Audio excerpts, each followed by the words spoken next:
This is the Rise Up See Red podcast, all about the Arizona Cardinals and the NFL, featuring insider and outsider perspectives. Enjoy the best hour of Cardinals talk on the web. Now here are your hosts, Jess Root and Seth Cox.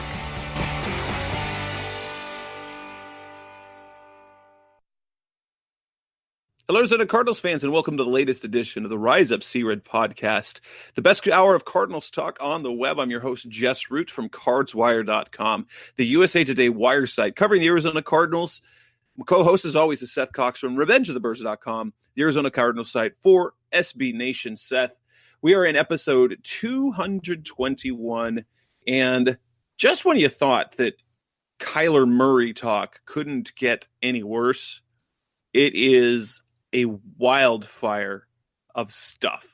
So when we thought that we were just going to be talking about team needs, we're going to talk a lot about Kyler Murray, right? Right, exactly. Like, you come into this offseason and you don't really think anything of it. I mean, I think you and I kind of mentioned it in passing when it first came out, and now it's literally, I mean, you and I are you know, you're much more of a reporter than I am, but we're both guys on blogs and stuff like that. Like, this is not our real job.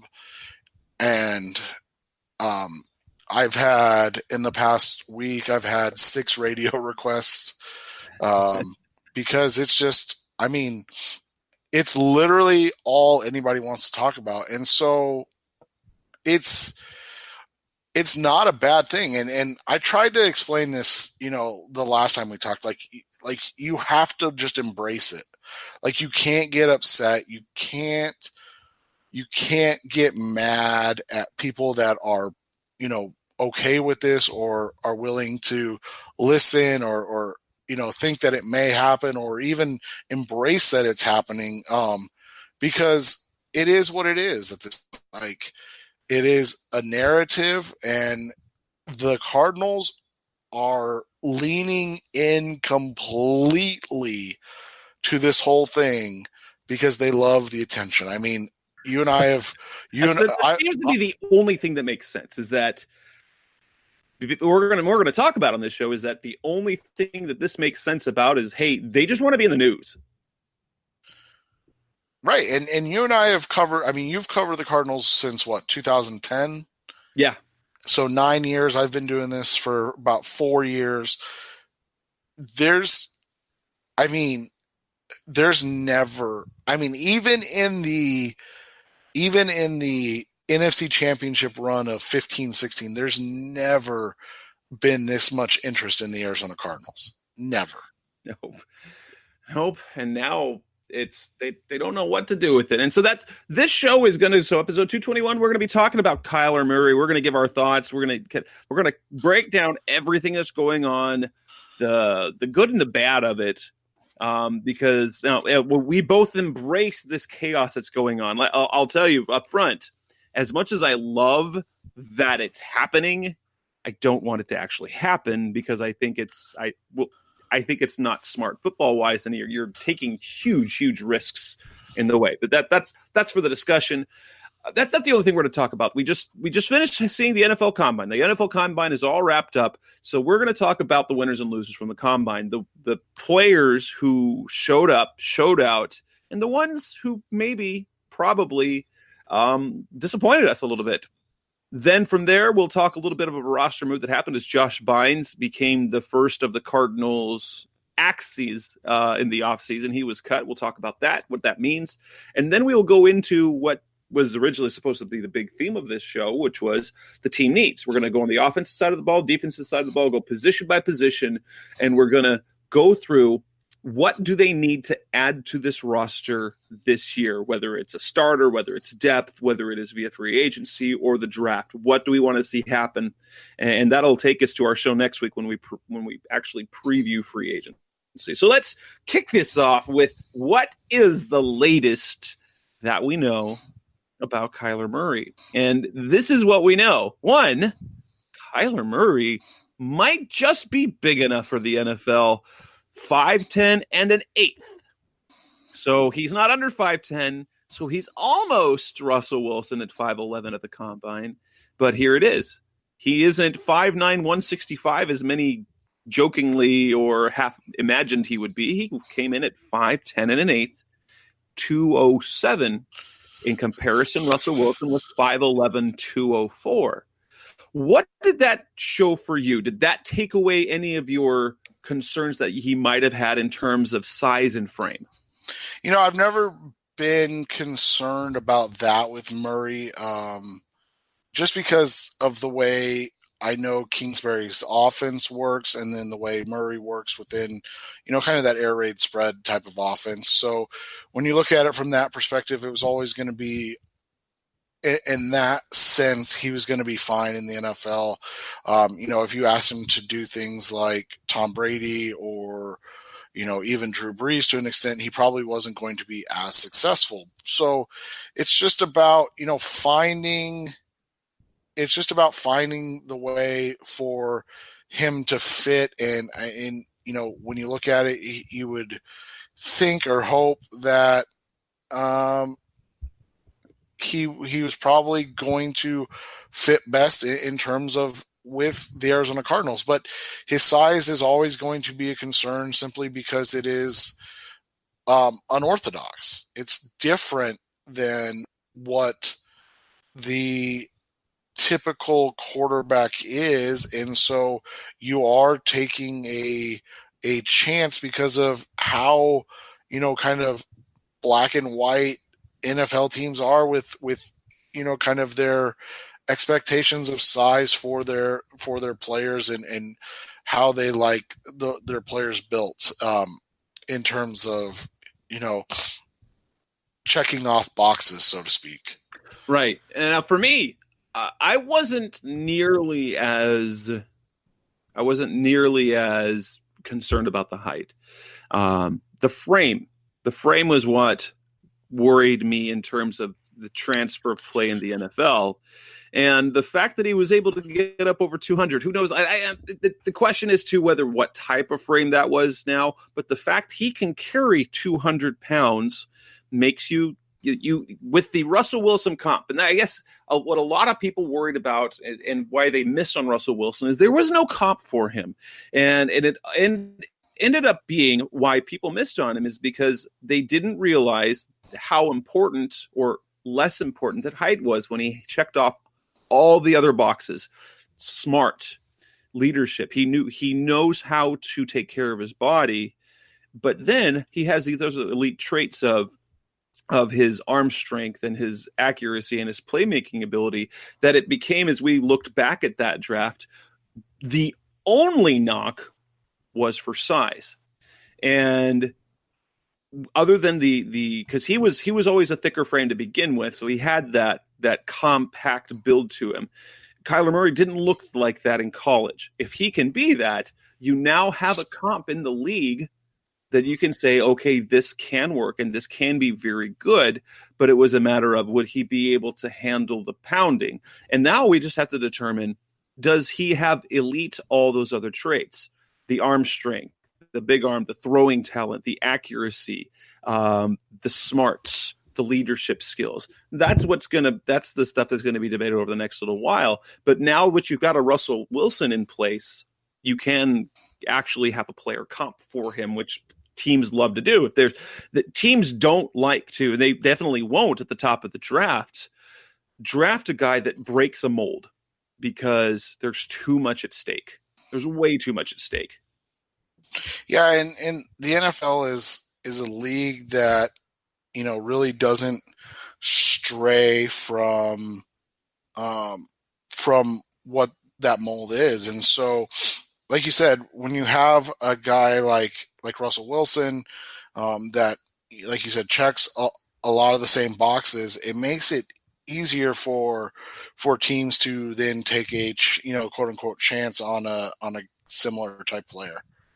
Right. Now, that's the first thing that happened. After that, the rumors that came about, it seems like it, and we'll have to be perfectly honest, as we know very well, the Cardinals have not 100% decided on a top pick because they don't build their draft board until about a week before the draft. Now, clearly, there's going to be guys that are going to be in play early on. But what was the chatter all over the combine? Supposedly, Cliff Kingsbury himself was out and about saying it's a done deal. So there are reporters out there saying that they heard that Cliff Kingsbury was going around telling people at dinner in Indianapolis, it's a done deal. Kyler's our guy. It's going to happen. Late on Sunday night, there was a report from Omar Kelly out there in Florida. You have to love the way that it comes across. First, he says, he's lining up quarterbacks and where they're going to land. You've got Kyler Murray to the Cardinals, and with Josh Rosen likely to be traded to the Washington Redskins. That it would happen before the league year started, and then he adds this: the streets is talking, and it's going to happen.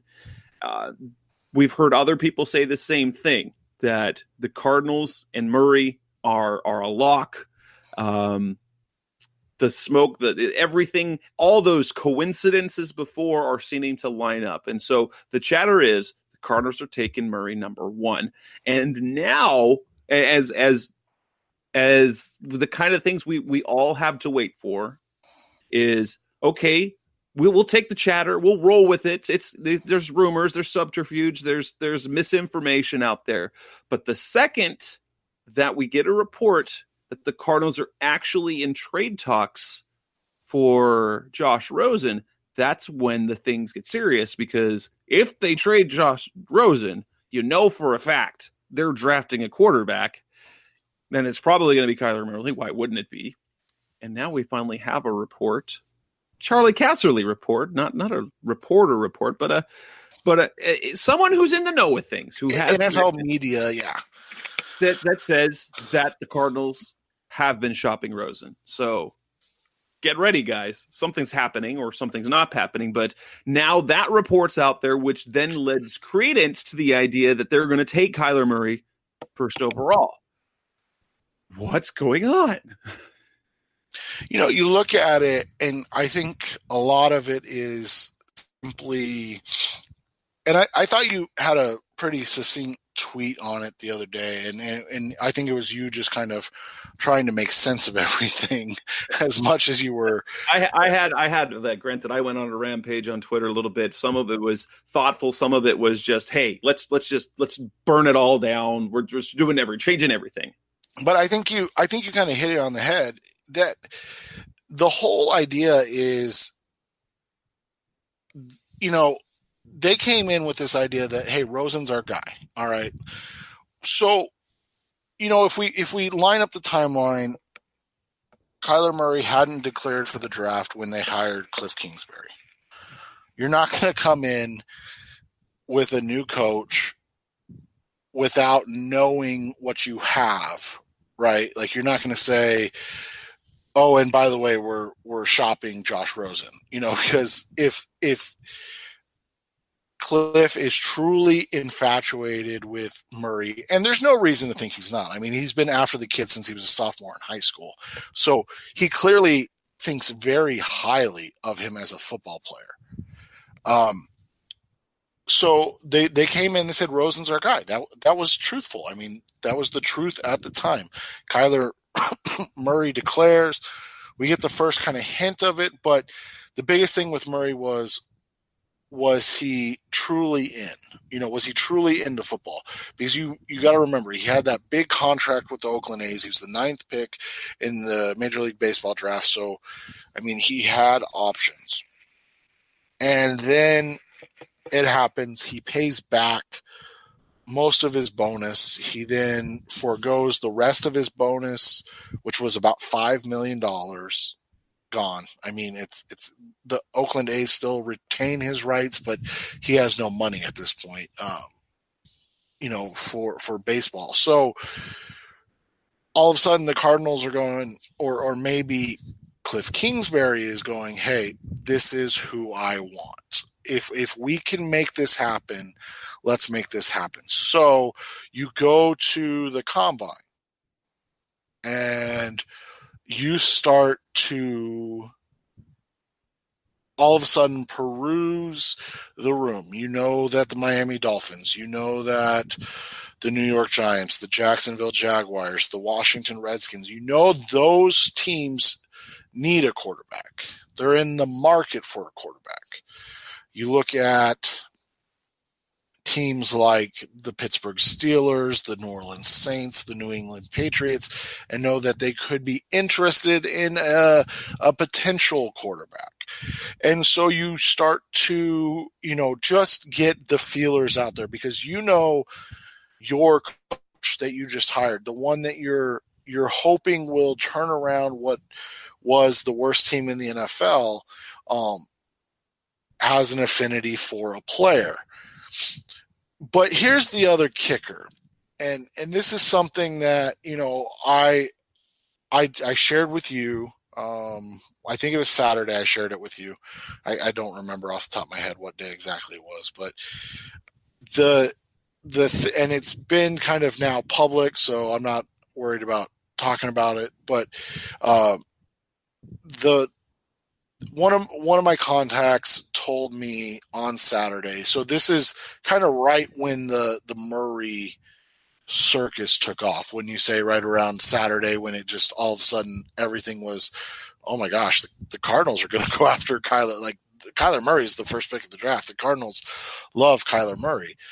And so I got a tip that the Oakland Raiders, despite John Gruden and Mike Mayock's insistence otherwise, had gone to teams, not necessarily teams that had gone to them, but that had gone to teams and seen about their interest in Derek Carr.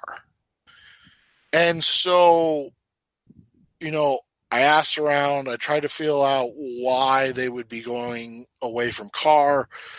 And the rumor is, and the idea is that it's for Kyler Murray. That the Raiders are in fact also allegedly in love with Kyler Murray. So if you're the Cardinals and you catch wind of this and you get wind of this, let's say Friday, because, obviously we're all going to be a little bit behind what's going on, and you get wind of this on a Friday, wouldn't you start to kind of float these ideas out a little bit on Saturday? Hey, you know what? We really like this Kyler Murray kid. We're really interested in him, because either it's true, which is fine. I mean, there's nothing wrong with it being true. And then people are going to start giving you their kind of best offers, or you're going to kind of start to hear offers on Josh Rosen of what they may want. Or it's not true, but you do know that the Oakland Raiders allegedly are interested in him. And so you're saying, hey, we're interested in this kid. We're willing to take him at one and figure out how to deal with it. Are you willing to make it worth it for us not to do so? So that is, kind of the avenue I've been pursuing. I wrote about it yesterday. And I talked about it with you beforehand. Like the numbers I was told that if the Raiders were to make a move up, it wouldn't be as much as maybe the Cardinals would hope. Or maybe the fans would hope. But I've seen a lot of fans okay with, kind of these odd numbers. And so it would be 24, and then it would be like their third round pick, which would be 66. For me, I've said I don't think that's enough. This is something we'll talk about as we get a little closer to the draft. But for me, that's not something I would be interested in. But to go back to the Murray thing, wouldn't this all make sense? Like, so they're kind of having their cake. They're trying to have their cake and eat it too. Like, maybe they really do like Kyler Murray. Maybe they are 100% interested in Kyler Murray. And in that, they are, kind of fishing to see what other teams would give them for Josh Rosen. But at the same time, they're putting it out there that, hey, if you you want Kyler Murray, Oakland Raiders, if you're truly interested in Kyler Murray, like the rumors are saying, you're going to have to go through us because we're willing to move on from Josh Rosen for Murray, unless you make it worth our while. So it's, it could be one of those situations, or it could just be that, all hell has completely broken loose and the Cardinals have lost their minds. Well, and that's interesting, the perspective you take on that, because when I hear when it becomes almost a set certainty, I hadn't thought that maybe a team that likes him that much as well would get desperate. But to me, in my opinion, by putting this out there, you're hurting yourself, in my opinion, you're hurting yourself for the value of that first overall pick. Because if the entire world knows you're taking Kyler Murray, they take them off the board temporarily. And, well, there's no point of training up because he's going to be off the board, which would then make, if you're looking at quarterbacks or looking at specific players, that drives up the price for pick number 2 for San Francisco, in my opinion. And at the same time, if you are dead set on drafting Kyler Murray the way it makes it sound like, what it also does is drive down the value you could get for Josh Rosen. Because the other teams will know, well, if you're drafting Murray, like if you really are not open to keeping Josh Rosen now, what we haven't heard enough of yet, and maybe this is the balance that comes, is that we're heavy on the Murray, and then this narrative is going to flip as to, no, we think Josh Rosen is our quarterback. We've told him as such. We see him as a quarterback, as the future, as a franchise quarterback. Maybe the narrative flips. That's what has to happen. Otherwise, in my opinion, you drive down any value to those picks, unless it's that scenario, I think, which you said, where you're trying to make the Raiders desperate. Like if they really want Kyler Murray, then maybe they're willing to sell the farm just to get that kid.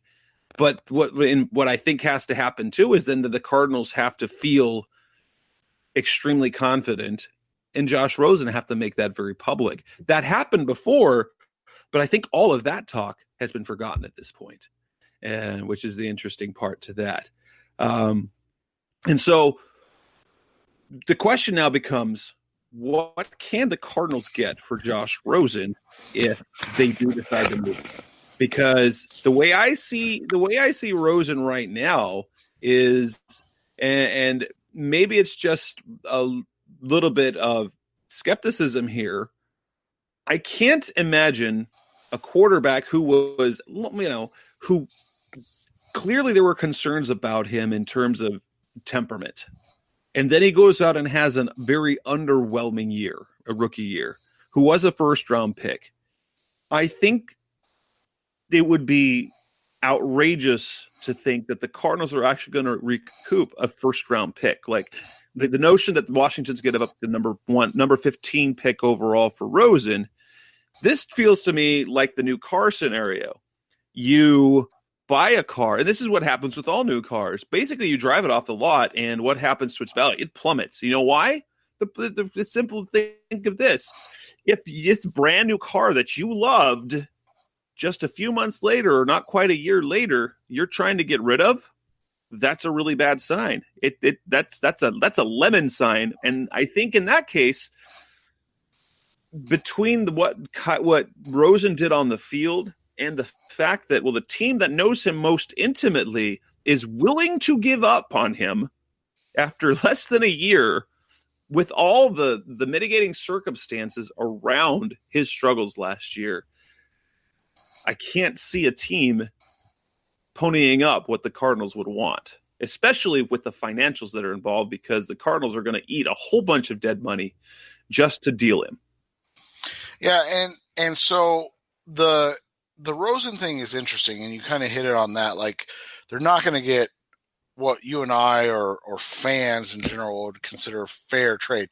Now, I did read something interesting, and it was that what if Washington gives up their third this year? And I know you guys are thinking third, that's it. But with another pick next year, and you're talking a third, that moves to a second, that moves to a first based on obviously however Rosen plays for the Redskins.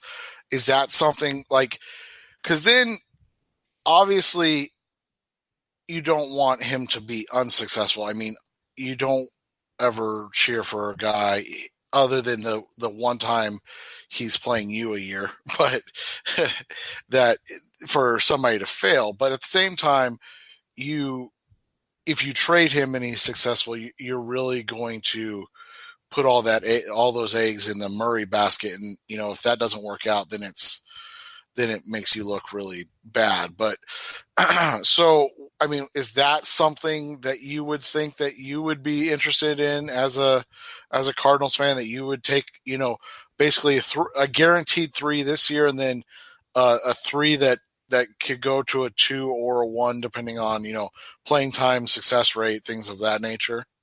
Well, for me, it comes down to this. I would feel like I if that's the best that's out there, I would be okay with that, as long as I'm convicted about Kyler Murray. For me, that's ultimately what it comes down to. That you as an organization, you better be right. Yeah, you better be right that one, either Rosen, like you were wrong last year. You like you were dead wrong about Rosen the way apparently the organization was about Steve Wilkes. So you're cutting your losses, and you think he's bad and Kyler Murray is a significant upgrade, or you stand by the fact that Rosen is going to be a franchise quarterback, but Murray is just that much better, that you think, he has the last quarterback that I can remember, Andrew Luck, when he was drafted, there was the talk of him being a Hall of Fame type talent, like a can't miss talent. So they clearly would have to believe that Kyler Murray's a can't miss. And if that's the case, well, I guess so. You take that third and the third next year, but obviously, for me, it comes down to, I'm going to take whatever market is there if Murray is my guy. Right, and so, the other thing is this, and you and I were talking about this off the air. There's also this instance of you've already basically, I don't want to say sabotage, but you've somewhat submarined your expected cap number this year. They're sitting after, which we'll talk about later, after cutting Josh Bynes, they're sitting at only $36 million, or right around $37 million. Now, does that include? I didn't pay enough attention. Does that include the draft pool, you think? Yes, it does. Okay, so yes. I was with the draft pool. They're looking at, the last I saw was about $38 million, which I think my calculations are putting between $38 and $40 million for free agency. The draft pool is excluded from that because they're going to have a pretty big draft pool. So I mean, $38 million. That's going to go. I mean, even at 40, that's going to go quick. I mean, you and I know that. That's going to be, if they make any splash at all. Yeah. It's so, I mean, and the numbers that are getting thrown around for like CJ Mosley, like 14 million, like, wow, and obviously they can backload it and whatnot. But the other thought is, we know, you're not going to sell this to the fans, but we know that we're not going to compete in 2019. We had to completely tear down what we started to build in 2018 because of, we messed it up. It wasn't done right. It wasn't done well, yada, yada, yada. So you take that and you move on and you say, let's just get whatever we can for Josh. We're going to eat the cap this year. What is it? 13, nearly 14 million. We're going to eat the cap, and we know it's not the best alternative, but it's creating a window now starting in 2019 and moving forward from there where, we didn't have the 80 million that we were expecting to have when we came into things because it just didn't work out. And so those are the kind of things that go through your mind when all of this is happening, because you're right. Like, trading Rosen is a financial hit, and it takes the Cardinals, which we assume, if they traded Rosen, they would take Kyler Murray at 1, and it would take the Cardinals' investment at quarterback to about 29 this year. So, I mean, that's including Sam Bradford, who I still think would be the highest paid quarterback on their roster.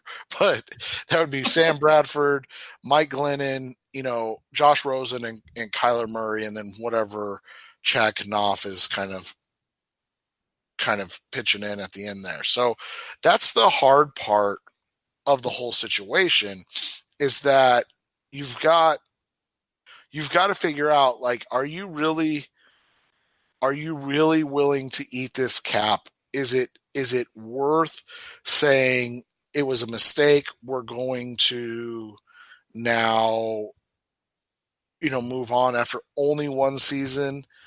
And that's a hard sell to not just the fan base because of the player, but because of the ramifications of the cap. Right. That's the part that's going to be rough. Yeah, it almost feels like if they make this move, they're blowing up 2019. So forget all the talk that they're saying about making this a quick turnaround. So it would be a miraculous way to turn around. So they're going to, and especially since Keim has actually also suggested that they might not be as aggressive in free agency as you thought. That they're going to try and not spend the big money on players early on. So it'll be deals a few days later after the big money's gone. So maybe there's something to this, that they're almost blowing up 2019 to then basically erase everything that happened last year. Because what we thought was, okay, starting this year, this is the year they're going to start going all in because they've got that rookie quarterback deal. They can add pieces. When they might go, we'll start over, and we're gonna go all in next year when we've got much more money available. We've got all of Bradford's dead money coming off the books. Rosen's dead money will be off the books. Andre Smith's dead money will be off the books. Mike Upati's money will be off the books. And in terms of what it will do for the Rosen deal, if it would become like the amount of dead money, if you cut him, is nearly $14.4 million, which is an additional. So he's due to count basically $4 million against the cap this year. It would cost an additional $10.4 million charge against the cap. So what if they got $40 million, bring it down to about $30 million of cap space? If it's a trade, it actually is a little less damaging. It would mean about a $2 million less negative charge to the cap, because the other team would assume the other parts of it, and they would just have to pay the prorated. They would just be accounted for the prorated signing bonus. But nonetheless, to go from $38 million to $30 million in free agency, or from 40 to 32, that and to be subtracting a player as opposed to adding a player, that's the exact opposite of what you want to do in free agency. So maybe and what we expected to happen. I mean, that's the other thing with this is, again, there was no way that they were coming out and going, "Oh, we're blowing this whole thing up. We're getting rid of Josh. Like we're starting from scratch because we have the first pick." They couldn't do that. It wouldn't have been a safe or smart thing to do. But at the same time, it's still a hard sell, right? Because if they start to do it, or if they do it, it's still one of those situations where you go, man, really? Like, I mean, you have to be able to see the long-term vision. And it was something that you and I have talked about, is like, maybe this was the sell Bidwill gave to Steve Keim, is that, look, I'm giving you 3 years to figure this out. You've got 3 years. Do whatever you need to do. If you need to make whatever happened in 2018 disappear, make it disappear. And it seems asinine, but when you're desperate, when you're trying to fix something that was clearly broken, you have to go to extreme measures at the same time. And let's kind of wrap that up. We've enough talking about Kyler Murray. There are so many other players to talk about at the Combine. That's what we're going to talk about next on the Rise Up See Red podcast, the best hour of Cardinals talk on the web. We're back on the Rise Up See Red podcast, the best hour of Cardinals talk on the web. Let's talk Combine. Obviously, Kyler Murray was a big winner in the Combine by simply showing up and measuring over 5'10", which guess what? That took no talent. And then eating enough and drinking enough water and probably not pooping the morning of his weigh-in to come in over 200 pounds. Yay. But he was not the only player to wow. Who are some of the, let's talk, who are some of the biggest winners or who stood out to you in terms of the Combine as helping themselves? Maybe it was just meeting expectations, and maybe it was, hey, we need to go back and look more at what his play was.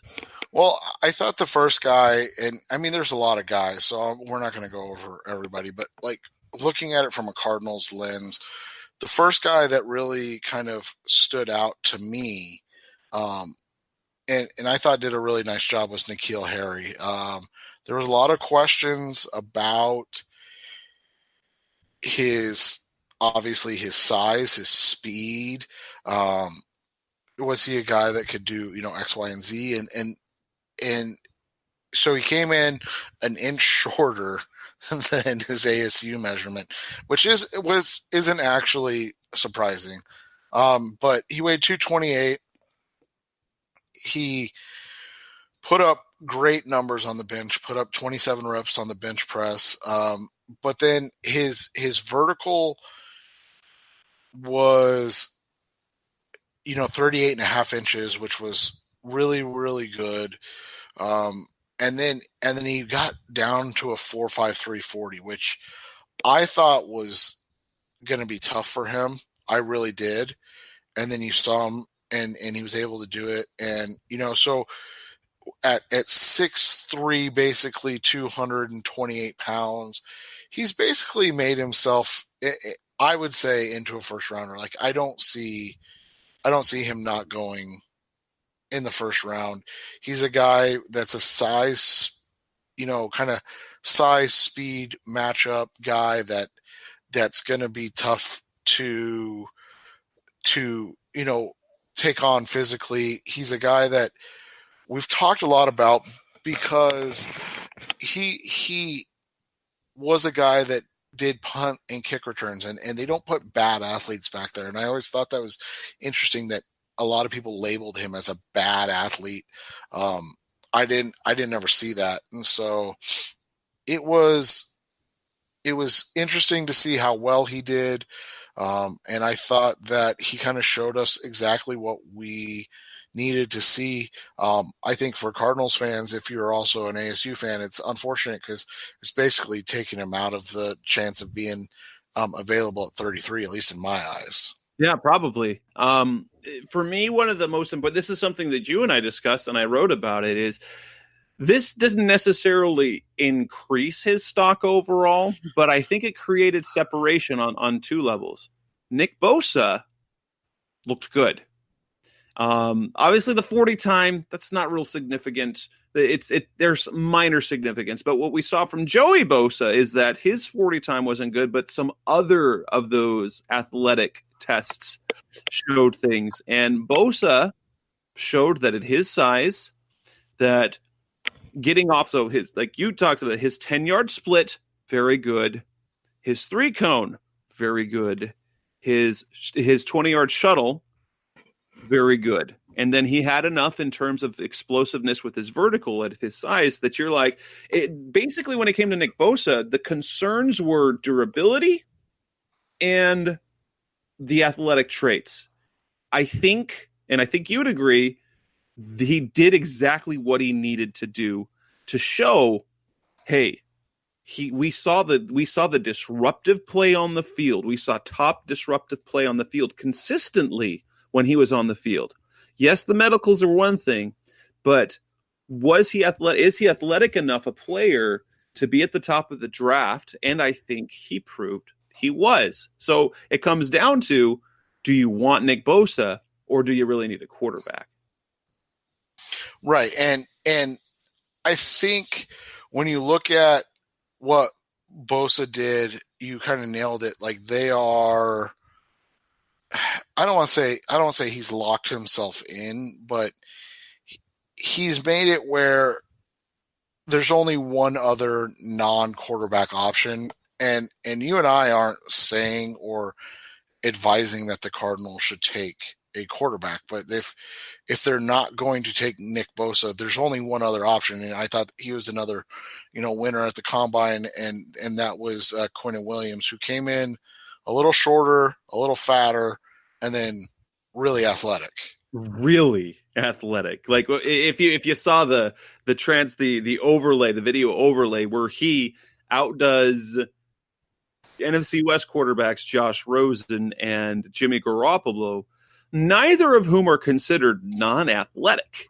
Those are fairly athletic quarterbacks. They're not fast, but they're athletic, and Quinnen blows them away. Yeah, and they're just, he's one of those guys that it's a really hard sell because, again, we talked about how the NFL does things, and they don't draft down linemen that aren't edge rushers early. It doesn't happen. And so that is what Quinnen Williams is. I mean, people can say, oh, he can rush the passer and everything all they want.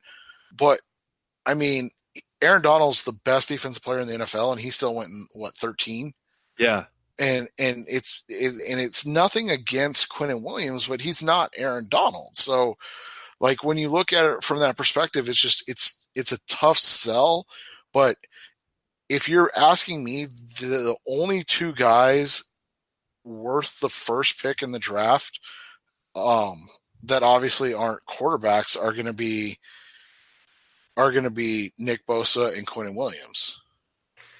For me, if you look, I think obviously Montez Sweat was a big winner because you look at his stats and you see big production. And then when you look at the athleticism that he showed at the draft, people have said probably he made the most money from the combine, and I probably have to agree because you get a guy that size running a 4.4 140. That's crazy, but it wasn't just straight line speed. We saw that across the board in his testing. Yeah, that's something that. So his 4.41 was crazy, but. And not to go back to Bosa too much, but one of the things that we talk about a lot is like that 10 yards. So that's that first 10 yards that they run. And the crazy thing was Bosa's time was as good as Sweat's in that. Is both. I think they were both at 1.55 the first 10 yards. So that's what was crazy because Sweat maintained that at his size. And then he had the insane, his 36-inch vertical was really good. He had a 7 second 3-cone, and he had a 4.29 20-yard shuttle. So, like, this is a guy that put up just ridiculous numbers. I've seen a lot of people say this, and it makes sense to me. He's kind of bringing back that Ziggy Ansah vibe from a couple of years ago. Remember, like, a guy that was just a freak athlete that didn't really put up a ton of numbers in college, and so you're like, but you can see the tools, like physical tools to work with. And so it seems like he fits or checks all the boxes that will be asked of him. Another guy that I was really hoping would be available at 33, and I just don't see it happening now, is Noah Fant from Iowa. I always thought it was weird that he was considered the second tight end from Iowa because he was kind of their main guy. Like TJ Hawkinson put up good numbers, don't get me wrong, but Fant like blew him away and everything. And then you kind of look at the size of Fant and you look at the speed and what he brings to the table. And I think he would be kind of the perfect H-back move. Like, he is Charles Clay, just 25 years younger. So I mean, that's what I think of Fant.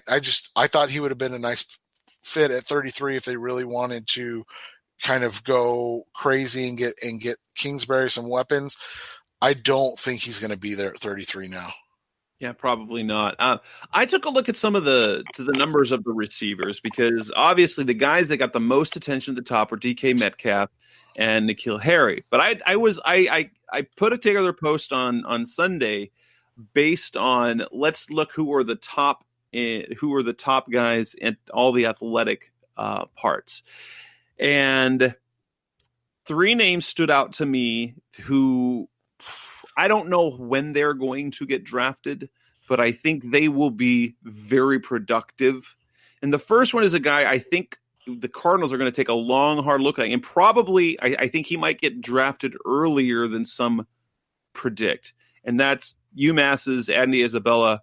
Not only do you have the monster production in college, kind of like how Chase Edmonds was, but his all-around overall speed, what is it? A 4.33, 4.37 he ran in the 40, but then everything about his short area quickness and vertical were great. Hunter Renfrow didn't have a great 40, but his three cone, the short area stuff was top end.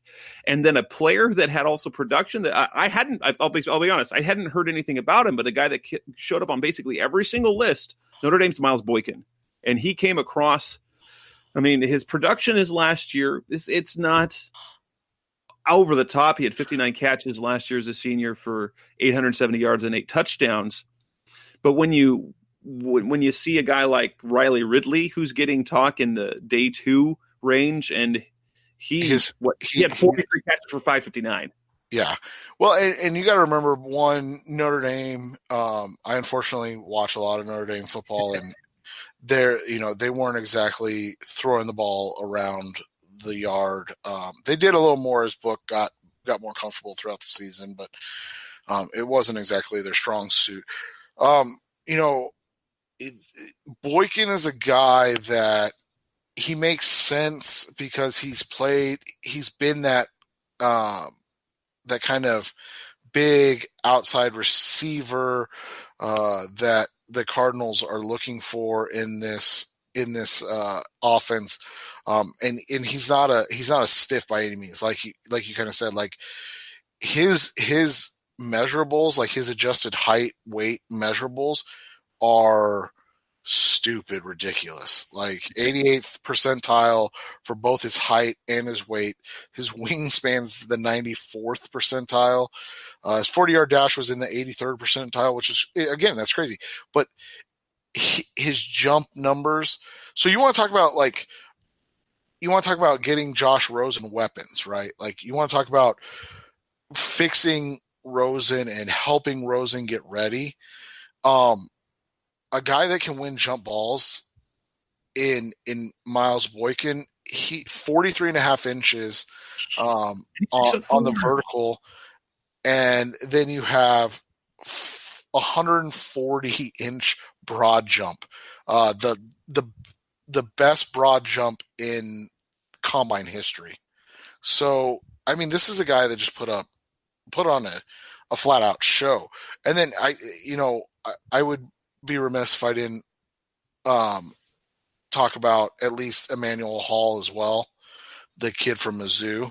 Yes. 6'1", 201, sub 440, so 439, and then he hit the vertical 43.5, and then he hit the broad 141.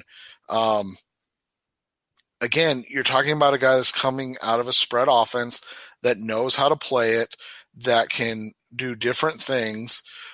So when you look at it from that perspective, he, like all these guys on, late day 2, early day 3, these are all guys that make sense in that range for the Cardinals for what they're wanting to do, because they're probably not going to, I mean, maybe they have a chance to draft like a Paris Campbell, right?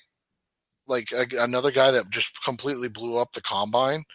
But in reality, they're probably going to end up having to look on like I said, late day 2, maybe early day 3.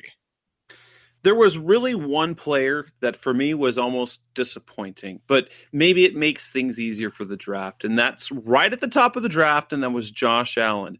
It was my impression for months that he was this freak athlete that put up so he's not, doesn't have to quite the competition, but I think his athleticism would have made something very, very appealing for the Cardinals. And while he's athletic, he was best, except for the 40-yard dash, pretty much. He was bested by Bosa and all the other athletic traits that you run across. The short area stuff is so he didn't put up a crazy. We ran a 4.63. It's not bad, but it wasn't. He didn't come across as the freak, which for me and I think for you too separated. Okay, Bosa is a different level, right? Well, because here's the thing. So the one I can't get over is Josh Allen's hand size. So, I mean, I know it literally doesn't have a one iota of difference on linebackers, but if you go look at his hand size measurables, he's literally in the 1% because his hands are so tiny. So almost 6'5", and his hands are like 8 3/4. So it's just real funny. Sorry, I laugh at it every time. I had that wasn't even a measurement I paid attention to. And no, like if you go to his small, he's literally like and if you change it to everybody, like every football player ever, he's still in the 7th percentile. The guy on the wrist, baby hands. Hunter Renfrow.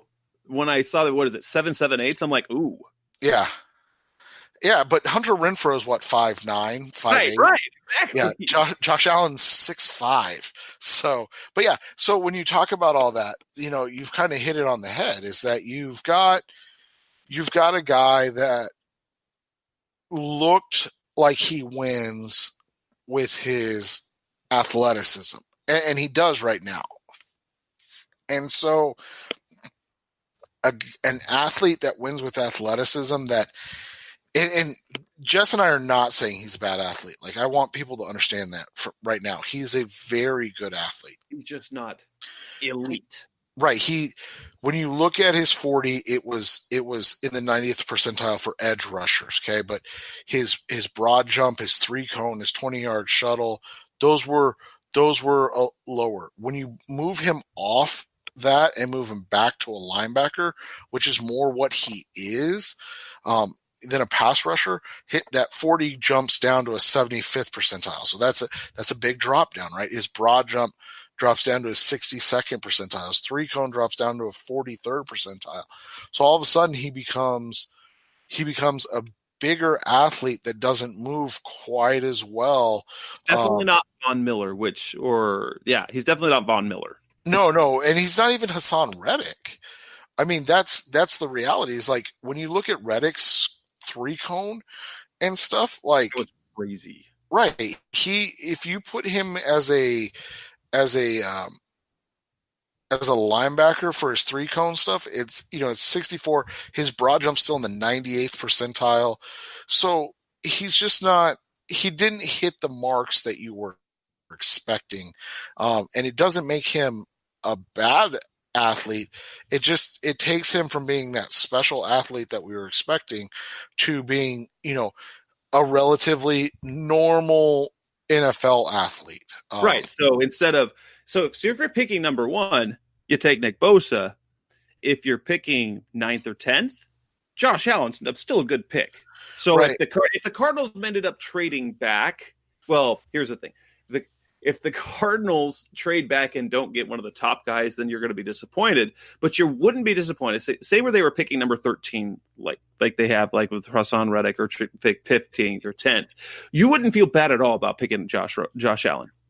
You just don't want to do it when you have the opportunity to get Nick Bosa.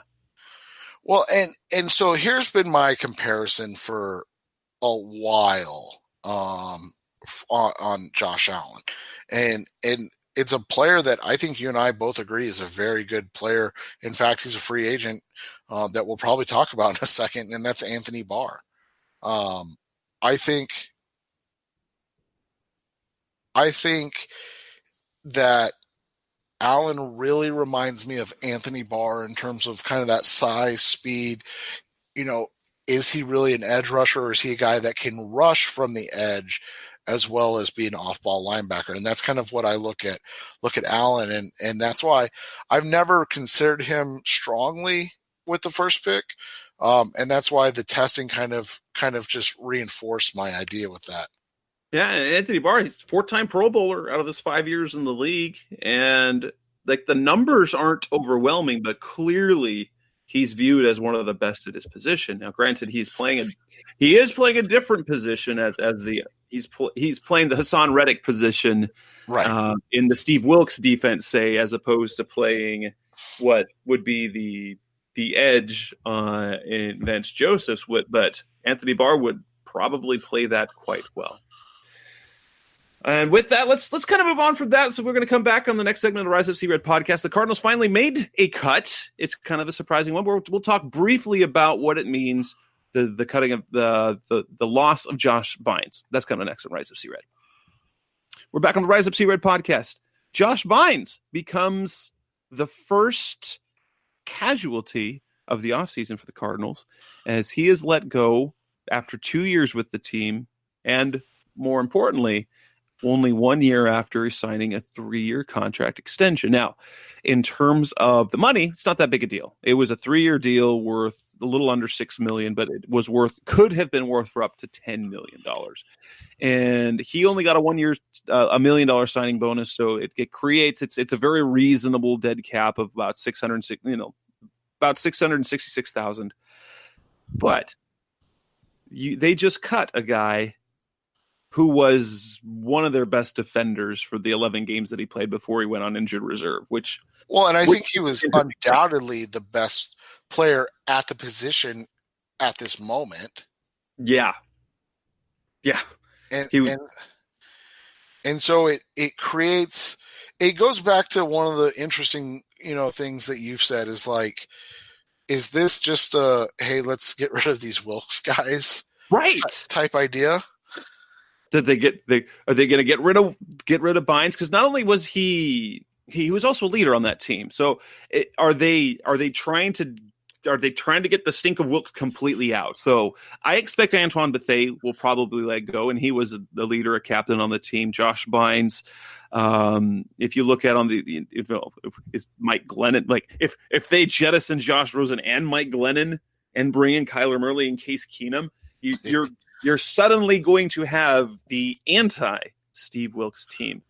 Now, maybe this is a case is that they knew that Josh Bynes deserved to play because he played well enough, but knew that he wasn't going to be the ideal fit here.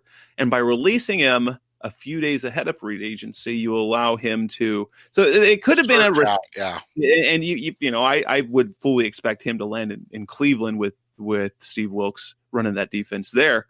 But it does make something very clear. And the one thing that is very clear to me is that, guess what? The Cardinals are signing a starter on defense at linebacker. They have to. Right? They have to. They just don't have a choice at this moment. The two choices are, one, re-sign Deion Buchanan, which is I don't think is going to happen. I know some fans would like to see it happen, but if we look at Vance Joseph's history, he doesn't play undersized linebackers. I think I went back over from the time he was DC and the head coach. All his linebackers are 230 and up. Buchanan, 211. Yeah, so it's just, it doesn't seem like a fit. And you go through kind of the free agency list, and like you said, they don't have anybody in-house, and so they're going to have to go outside to kind of find a guy to come in. And if you buy into Pro Football Focus grades, and I'm not telling you should or shouldn't. I mean, I think it's a good tool to use. It gives us a chance to kind of compare and contrast.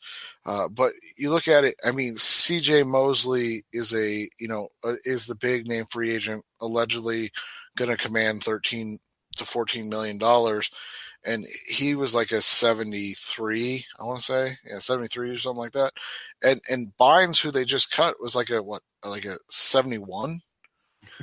So it's not like, I mean, cost controlled guys that at positions of need and that are, now it's still a position of need, but now it's an even bigger position of need, if that makes sense. Right. They took a thin position and made it even thinner, which means they have something in mind. They have something in mind. Well, and you and I have speculated and assumed, and I think probably correctly, that they're going to bring on Brandon Marshall from the Broncos.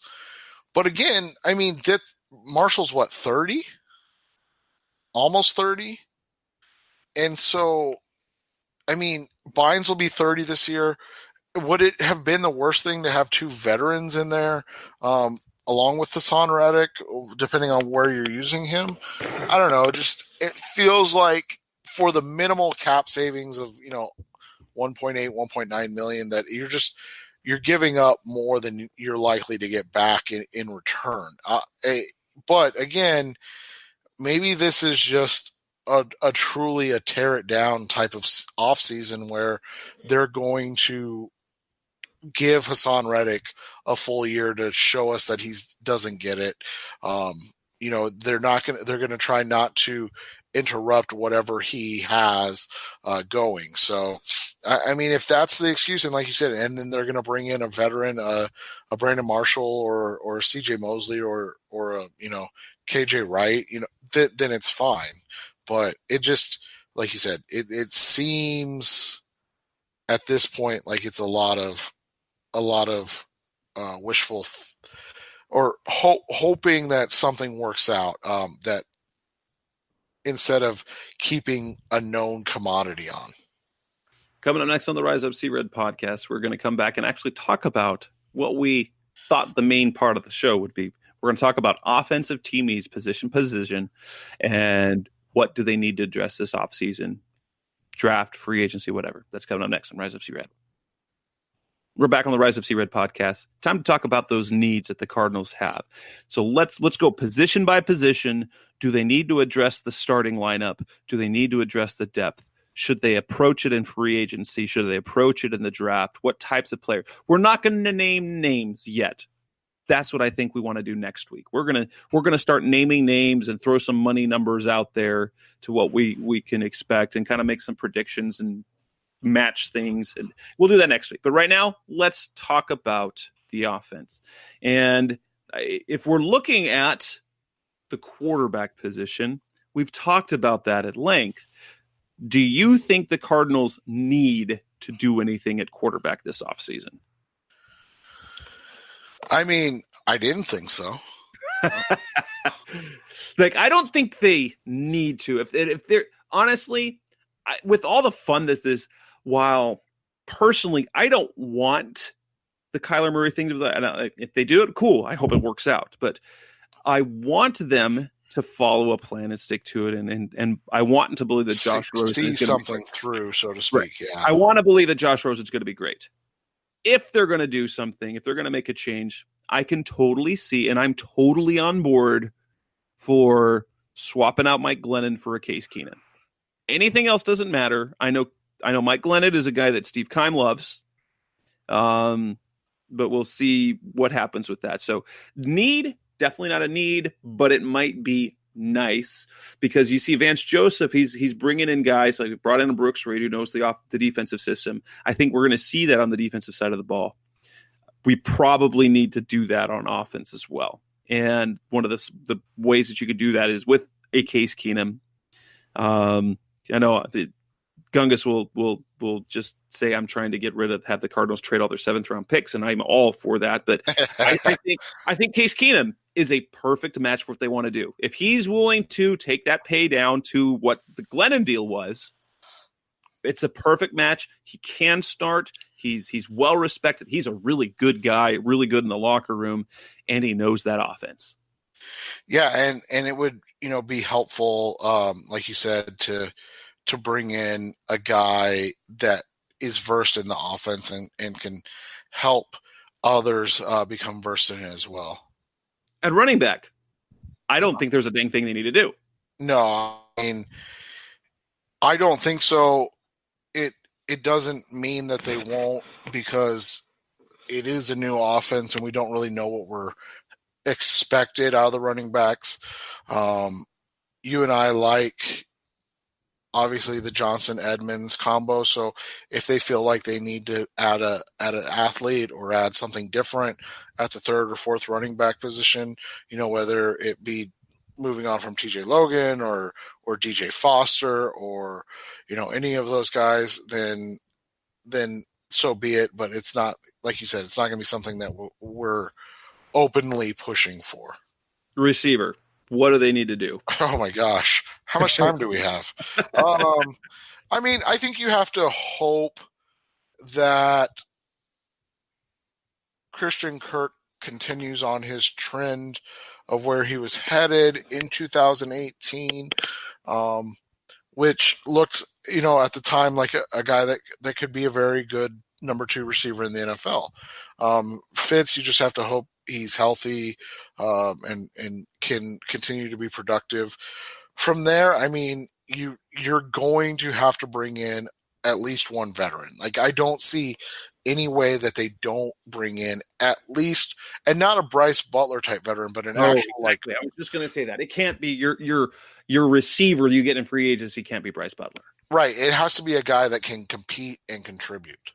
Right. So it's got to be a fringe 2-3, kind of on the same type of level as Kirk, but that is this flexible enough in the offense. But at the same time, I think drafting a receiver day one, well, a day 2 receiver, unless you find a gem late, I think it's got to be a must. So that's one you've got to address in both.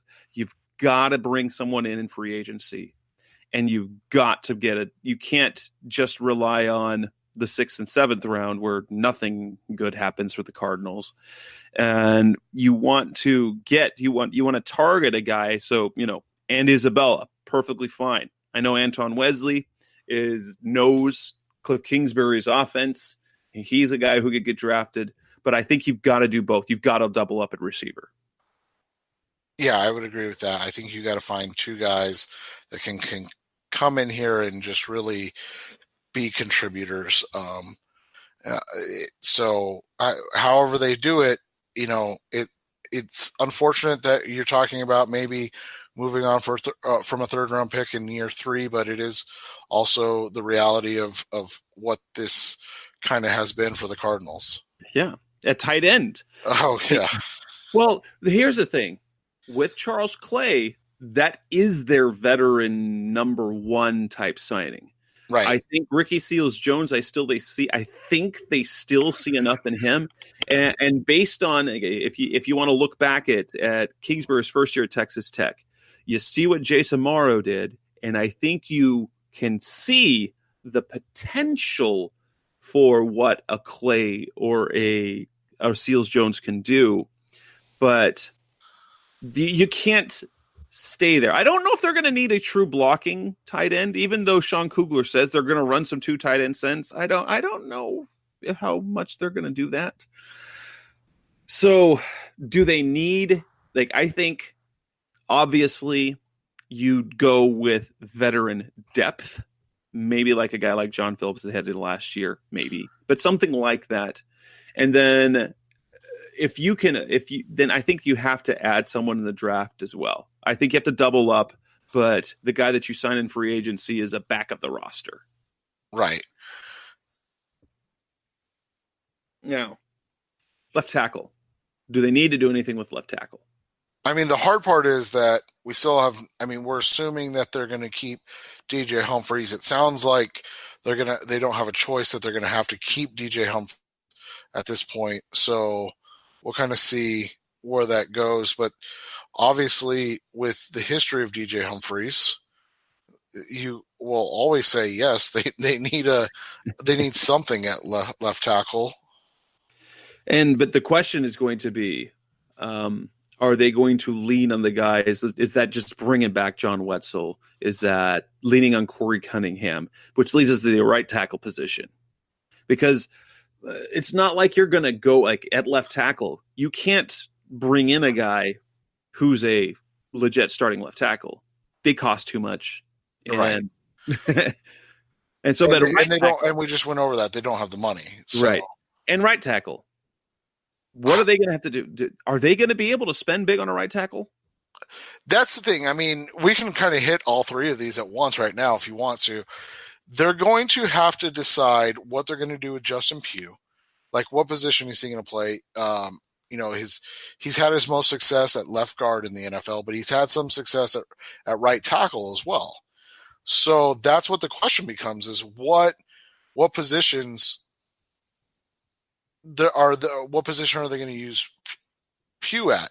If he's going to be the right tackle, then you need two guards. Exactly. Then you need two guards. If he's going to be a left guard, then they need a right guard and a right tackle. So it just like Justin Pugh is kind of the moving piece that is going to decide exactly what they're going to do with the rest of that offensive line, because they absolutely need a right tackle or they need two guards, like you said. So right guard is, unless they're putting Pugh back there, right guard is a complete need at this point. The question is going to be, is Pugh going to get a shot at left guard or right tackle? And that's going to decide whether or not they need to go out and spend on that. I would say they absolutely have to. Who?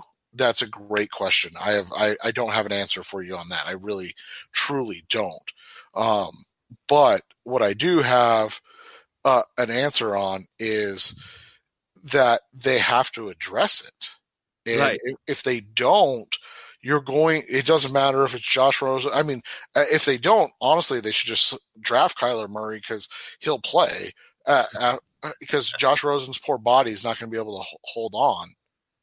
Right. So the thing is that we've seen the Cardinals spend big on free agents. Justin Pugh, they did it. They've done it before with Mike Upati and Jared Valdir. And even Andre Smith, it's not like they got him for cheap. I mean, they pay. I mean, they didn't pay an absorbent amount, but they did pay him well. But my question is, are they going to go in for the 4 or 5 year deal, or are they going to look for the journeyman older guy that they get for a year or two, looking ahead with an eye towards? Because I know they want to sign Ode Abushi. I don't know what they intend on re-signing him for. If they want him as a fringe depth potential starter who can fill in, and then there's Corey Cunningham. I mean, they like him, yeah. Steve Keim talked to him. They kind of have him penciled in as a potential starter, but you don't want to go into the offseason planning on that. So are they going to go after? So are one of those positions, are they going to go big at right tackle and thus basically kind of groom Cunningham maybe for left tackle in 2020? Or a guy who can play right tackle, left tackle that they shift over there to left and then Cunningham brings up in the next year? Or are they going to spend big on guard and then go with kind of the journeyman plus Cunningham to compete at right tackle? That's kind of the way you go. And then, of course, they need a draft, but where do they make that pick? Is that at 33? If you get a guy at 33, that's a guy you hope might be able to start. And there's a bunch of names that are going to come up. Every mock draft I've seen, particularly from my guy at DraftWire, Luke Easterling, it's almost been a different tackle every mock draft in the second round, which if that's the way they go, because if they spend big at right tackle, it's going to feel weird drafting a tackle in the second round, right? Right. And so that's what the question becomes. I mean, they have to address two spots on the offensive line at least. I mean, it's just there's not a choice. So the question becomes, are there more than two spots that they want to address? Like, are they going to be aggressive, or like you said, is it going to be, hey, we're going to address one of these spots in free agency on a short-term deal? I know we're not talking names, but like grabbing like a 32-year-old or 31-year-old Roger Saffold and then going to get, a young guy in the draft, or are they going to try to go get like a young guy like a George Fant who's 27, sign him to like a 4 or 5 year deal, and then go get another, to kind of give yourself a look at a potential, 4 positions locked up for 4 years type of idea. Maybe. Now, we've kind of skipped over centers because we think they're pretty set there. We're assuming that they're set with Mason Cole. Mason Cole / maybe AQ Shipley. But I'll be perfectly honest, the extension they gave AQ Shipley did not do anything to guarantee him a spot on the roster. It actually, I believe it was more of a cap move, and the fact that they like him because he would be good as depth or as a starter either way. Assuming he can come back from the knee injury, which there's question about that to begin with at his age. When we come back on the Rise of C-Red podcast, we'll wrap this up talking about the defensive side of the ball, where there definitely are some holes. That's kind of next on Rise Up C-Red. We're back on the Rise Up C-Red podcast. Now let's talk about the defensive side of the ball. If we want to go interior on out and then moving back, defensive tackle is a huge question mark, where right now the only thing we know is Corey Peters is older and under contract. Robert Kimdichi's got an ACL. Rodney Gunter's a free agent. Orson Pere's going to be a free agent. And then you've got these guys like Vincent Valentine. And those are wrong people. You can't fool me.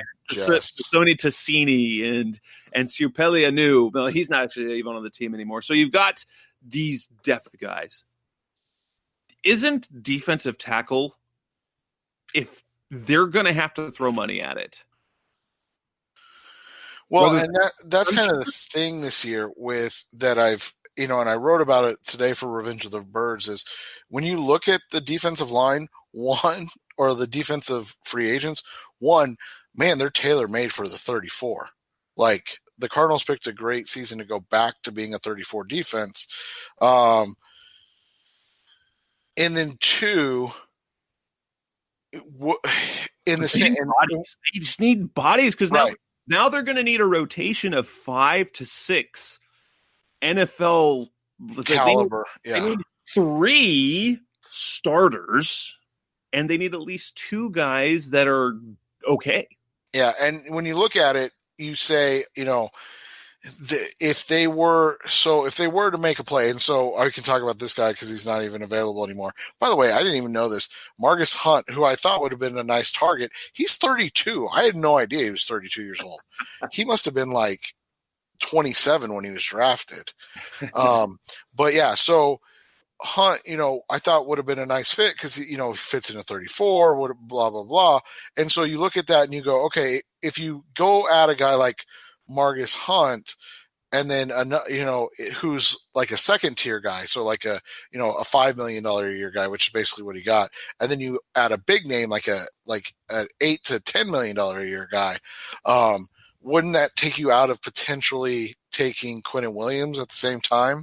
So that's kind of been my other reason, and we'll talk about Williams and Bosa and all that stuff later, but that's kind of been my other reason that I have been trumpeting Bosa, is because, like, when you look at the available talent on the defensive line that plays in a 34 is really, really freaking good in this free agent period. And it would really make a lot of sense to go get one of those guys and change over kind of that look of that front line. Right. So you're going to have to, in my opinion, you're going to have to throw money at 2 starters in free agency, and you need to draft And then you're gonna that's the thing about with the defensive interior, especially running a 3-4. You don't necessarily have to take high end guys because then you get rotational guys like Ed Stinson. He played forever with the Cardinals and was solid. So if a great defensive tackle falls in your lap in the second round, or it's Quinnen Williams at the top of the first, that's great. But you can add the depth of that. But they're going to have to throw money in free agency and draft at least one, I think. Oh yeah, because they need the bodies. They need the bodies. This is the year to need the bodies, though. That's the whole thing. Is like they picked a really good year, honestly, to need on the defensive side of the ball. Offensively, it's always difficult to find talented offensive linemen, as the Cardinals have shown throughout their franchise history. But defensively, like finding 34 down linemen going to be a thing this offseason.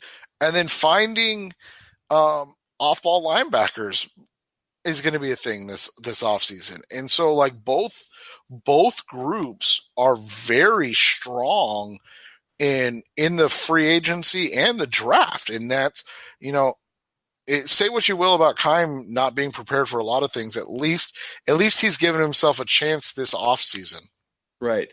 Now the matter is how much money will they have. Now let's move out to the edge at outside linebacker. Obviously Chandler Jones is a lock. They've got that side taken care of. They bring in Brooks Reed. The question is, and this actually plays into the quarterback part, because if they really like Nick Bosa, you don't need to go out and really spend more money at that position, because Brooks Reed is your placeholder, is your first and second down player who will start early on until Bosa's ready.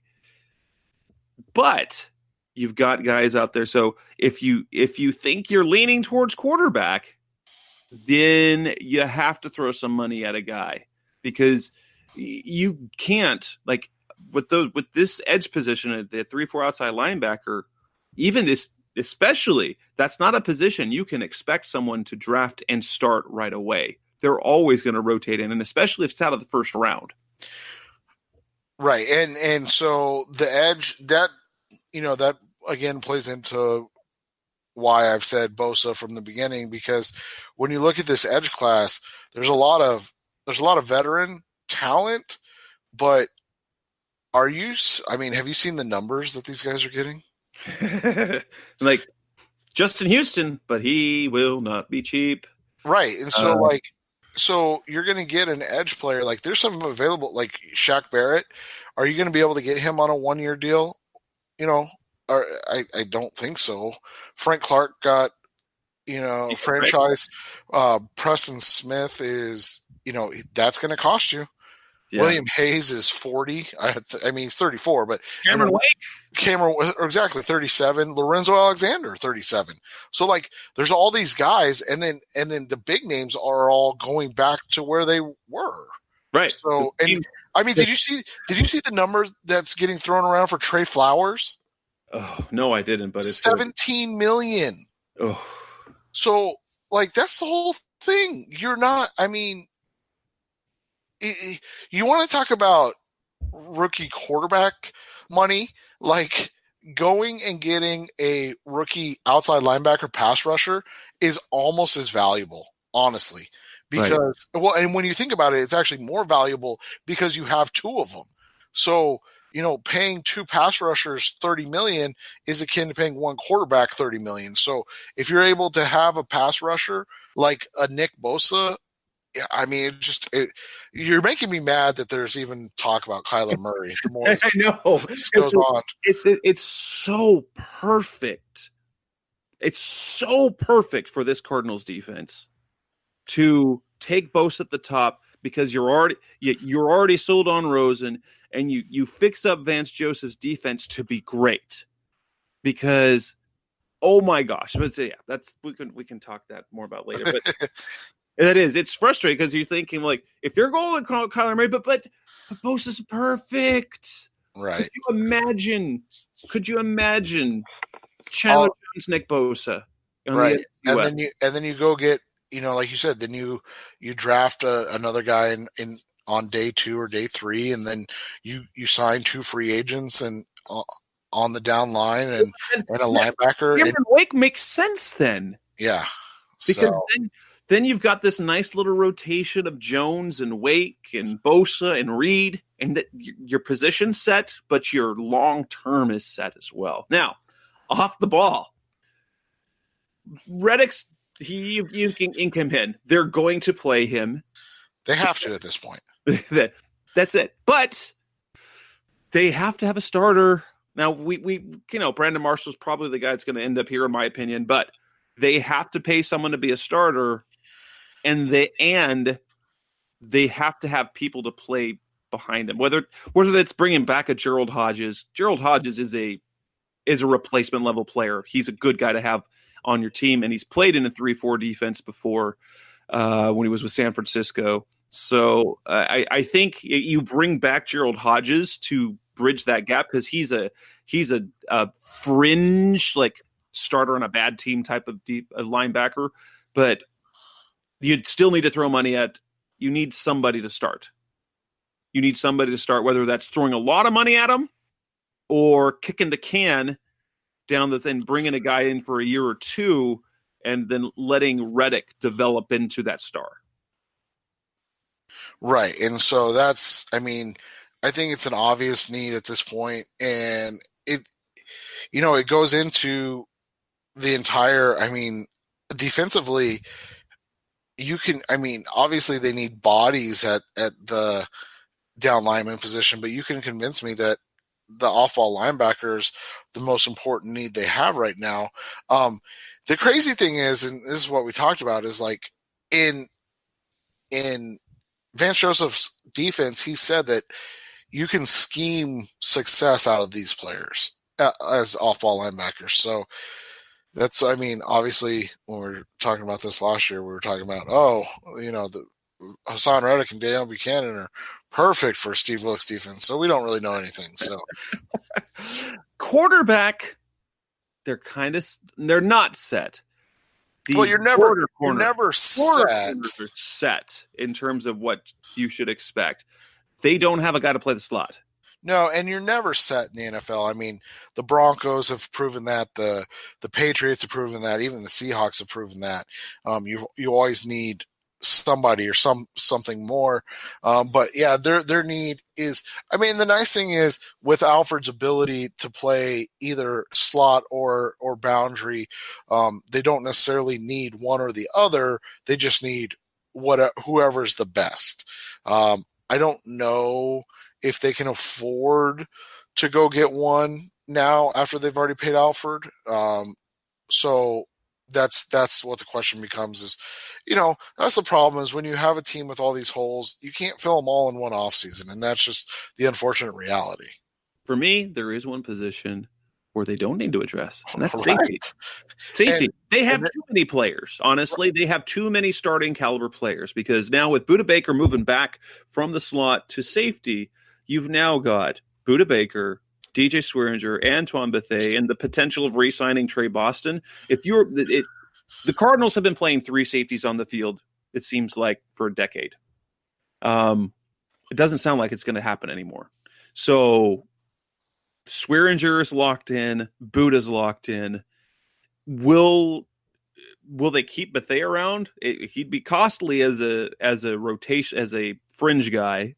When you've got other guys on your roster, you've got younger players, or you could just bring in someone who's cheaper. Right, exactly. And so that's where, again, you're always one injury away type of thing. But at this point, I think we can say the safety position is the one that they've invested in heavily and actually gotten production out of. So we'll see if that continues to be the reality. Steve Keim has done a really nice job of getting safeties. I think that there we go. That Keim has done safeties well. So that's been his strength as a GM at this point. On special teams, let's not forget special teams. I think they're okay I think they're in perfectly great shape with the return game because they've got Pharoh Cooper, who could do both, honestly. They've got Pharoh Cooper and Christian Kirk. After that, you just throw bodies in there from somewhere. And punter, you're good. Kicker, you're not sure because there's nothing about Zane Gonzalez's play that would say that you can just bank on him. Right. And so that's the biggest thing is, I just don't think they can invest in it. Right. No. Like that's the hard part is they just can't really invest in that position at this point. So you have to wait and maybe address it with one of your 9th and 7th round picks or something of that nature. Oh, kickers. We're good. We're serious going to be. It's going to be a kicking battle between Zane Gonzalez and some 7th rounder. Yeah, exactly. That will be Mr. Irrelevant. just to make Jess mad that he had to stand out in the sun at the Tempe facility. Please, like I'm gonna have to be there like day 1, pick number 1, day 3. The very end, and not just the very end. 54, baby. 3 of the last 6 picks, like that. Should be a good time though. Oh, let's wrap this up. That'll wrap up this long edition of the Rise Up See Red podcast. We'll be back in a week. We'll be talking about free agency in depth. I mean, unless there's more Kyler Murray news or Josh Rosen's have been traded or something. Yeah, so we will be back in a week. That's Seth Cox. I'm Jess Root. This is the Rise Up See Red podcast. Thanks for listening. We'll be back again. Thanks for listening to the latest edition of the Rise Up See Red podcast.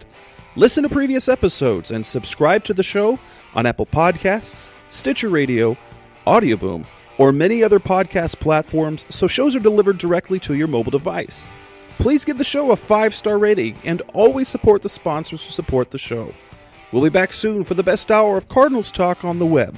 Rise up, Red Sea, be Red, See Red, and of course, Rise Up, See Red.